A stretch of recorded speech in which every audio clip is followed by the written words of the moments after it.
সুধী দর্শক বৃন্দ, আমি সৌভিক নন্দী বলছি।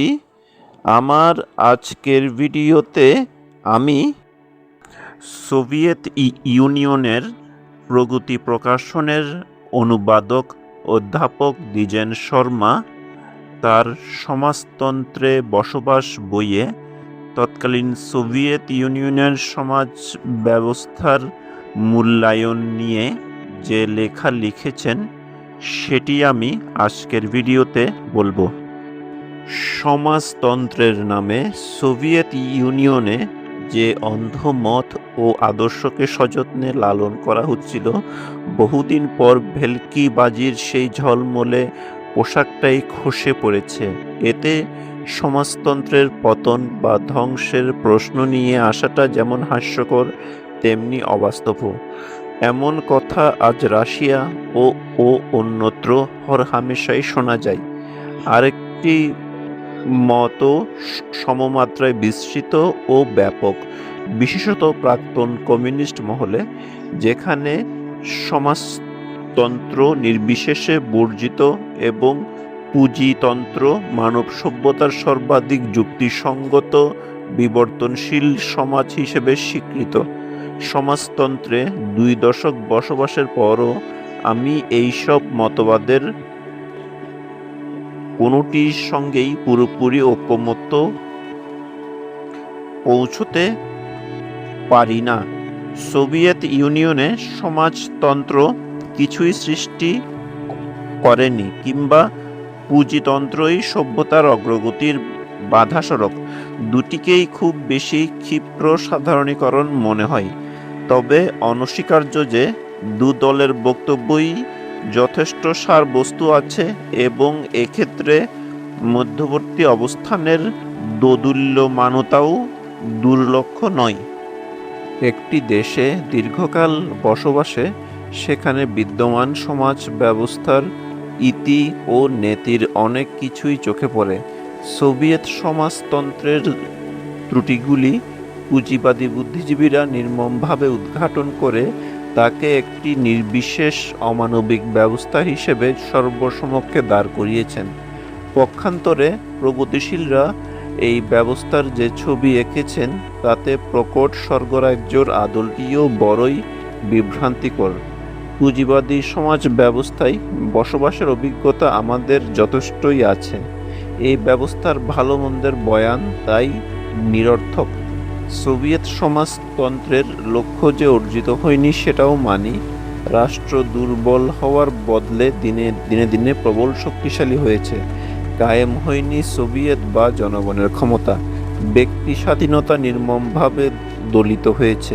প্রচণ্ড আমলাতন্ত্রের চাপ মানুষকে বিস্তব্ধ বানিয়েছে, দাসে পরিণত করেছে ইত্যাদি। কিন্তু আজ যখন দেখি রাশিয়ার বাজার অর্থনীতি মানুষকে স্বাধীনতা দিয়ে তাদের ঠেলে দিয়েছে নিষ্ঠুর অস্তিত্বের সংগ্রামে, মাফিয়াদের যোগ্যতম বানিয়ে বসাচ্ছে সমাজের উচ্চ মঞ্চে, কর্মজীবী মহিলাদের সন্তানদের জন্য তৈরি প্রায় নির্ভয় কিন্ডারগার্টেনগুলি শূন্য, সাধারণ শিক্ষার মান নিম্নগামী, তৈরি হচ্ছে বড়লোকদের জন্য দামি বিদ্যায়তন, বিজ্ঞানীরা বেকার,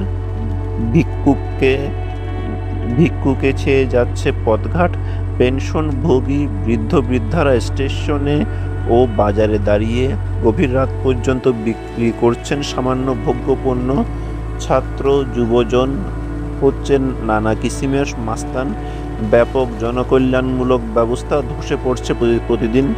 তখন কি করে বলি রাশিয়ায় সমাজতন্ত্র কিছুই সৃষ্টি করেনি, আর পুঁজিতন্ত্রই আদর্শ সমাজ ব্যবস্থা? একদা গ্রীষ্মের বন্ধে এদেশের কিশোরীরা যেত মনোরম প্রাকৃতিক পরিবেশ, পর্বতে বা সমুদ্রকূলে ছুটি কাটাতে। শ্রমজীবী মানুষেরা যেতেন স্বাস্থ্যোদ্ধারে নানা বিশ্রাম ভবনে। আজ তার ছিটেফোঁটাও অবশিষ্ট নেই।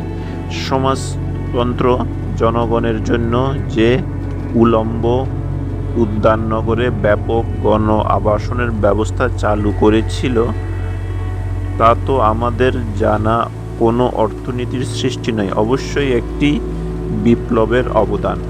সমাজতন্ত্রের বাসিন্দারা অবাধ ব্যক্তি স্বাধীনতা আর প্রবল পণ্যস্রোতের জোয়ারে গা ভাসিয়ে বেমালুম এইসব কিছু ভুলে যাবেন এমন ভাবনা কতটা বাস্তবসম্মত? অতি দরিদ্র একটি প্রান্তিক দেশের বাসিন্দা আমার পক্ষে সোভিয়েত সমাজতন্ত্রের অর্জিত জীবনযাত্রার মান দেখে মোহিত হওয়া অস্বাভাবিক নয়, কিন্তু উন্নত পুঁজিতান্ত্রিক দেশগুলির অনেকেই এই ব্যবস্থার ইতির দিকগুলি দেখে মুগ্ধ হয়েছেন, বইপত্র লিখেছেন। তারা সবাই কমিউনিস্ট নন, ভাড়াটেও নন, বিবেকবান মানুষ। ইংরেজ লেখিকা এমা স্মিথ ব্রিটিশ লেবার পার্টির সদস্যা, সোভিয়েত গ্রামীণ শিশুদের নিয়ে একটি বই লিখেছিলেন। সেই সুবাদে আমার সঙ্গে পরিচয়। এখন যখন তাকে জিজ্ঞাসা করি যে কি দেখে তিনি এতটা মুগ্ধ হয়েছিলেন, কোনো সদুত্তর দিতে সক্ষম হননি। এ কি শুধুই ধনতান্ত্রিক সমাজে বসবাসের নেতির দিকগুলির বিরোধী প্রতিক্রিয়া? এদের এতটা আবেগতাড়িত ভাবার কোনো হেতু দেখি না। নিশ্চয়ই সোভিয়েত সমাজতন্ত্র ইতিবাচক কিছু সৃষ্টি করেছিল, নইলে দুনিয়াজোড়া মানুষকে সে বিভ্রান্ত করতে পারত না। আজ প্রাক্তন কমিউনিস্টদের কাছে মার্ক্সকে অপাঙ্ক্তেয় হতে দেখে সাহায্যে এগিয়ে আসছেন বুর্জুয়া বুদ্ধিজীবীদের কেউ কেউ। তারা মার্ক্সকে সমর্থন করছেন, মানব প্রজ্ঞার ভাণ্ডারে তার অবদানকে উচ্চ মূল্য দিচ্ছেন। অনেক সময় ভাবি, লেনিন যিনি ছিলেন সম্পূর্ণ নির্মোহ, তত্ত্ব ও প্রয়োগে দক্ষ, যার ছিল পুঁজিতন্ত্রে বসবাসের পর্যাপ্ত অভিজ্ঞতা, সেই ব্যবস্থার ইতির দিকগুলি দেখার ক্ষমতা, ন্যাপ বা নয়া অর্থনৈতিক কর্মসূচি চালু করার মতো সাহস ও দূরদর্শিতা, তার অকাল মৃত্যু না ঘটলে সোভিয়েত দেশই হতো পৃথিবীর প্রথম সার্থক কল্যাণ রাষ্ট্র।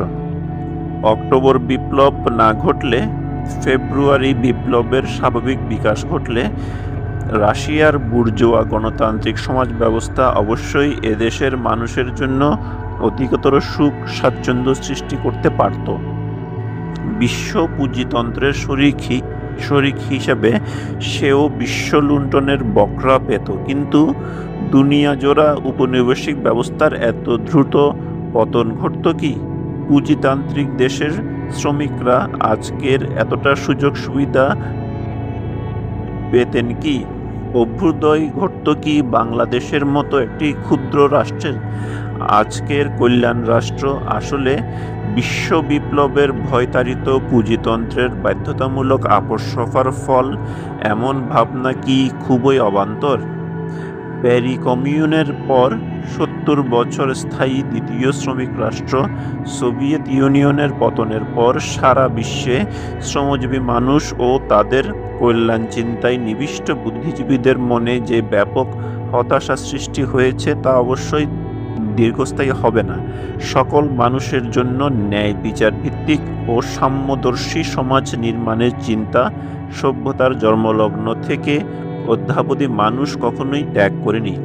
এমনটি অত্যুক্তি নয় যে রাশিয়ায় সমাজতন্ত্র নির্মাণের ব্যর্থতার হেতুগুলির শিক্ষা ভাবী সমাজ নির্মাতাদের প্রাজ্ঞতর করবে, তাদের নিপুণতর দক্ষতার সাদিত্র যোগাবে, মার্ক্সবাদ লেনিনবাদের সার্থক প্রয়োগের নতুন পথ দেখাবে। বিপ্লবের ব্যর্থতা ও প্রতি বিপ্লবের জয় সর্বদাই নৈরাশ্যর ধূম্রজাল সৃষ্টি করে, কিন্তু কখনোই স্থায়ী হয়ে আসে না। অগ্রগতির পথ যতই কষ্টার্জিত ও দীর্ঘ হোক, মানুষ কোনোদিনই তা থেকে পিছু হটে না। এটাই ইতিহাসের সরল সত্য। সুধী দর্শকবৃন্দ, আমার আজকের এই ভিডিওটি এখানেই সমাপ্ত হলো। যদি আমার ভিডিওটি আপনাদের ভালো লাগে তাহলে আমার ভিডিওটিকে লাইক এবং কমেন্ট করবেন এবং আমার চ্যানেলটিকে সাবস্ক্রাইব করবেন।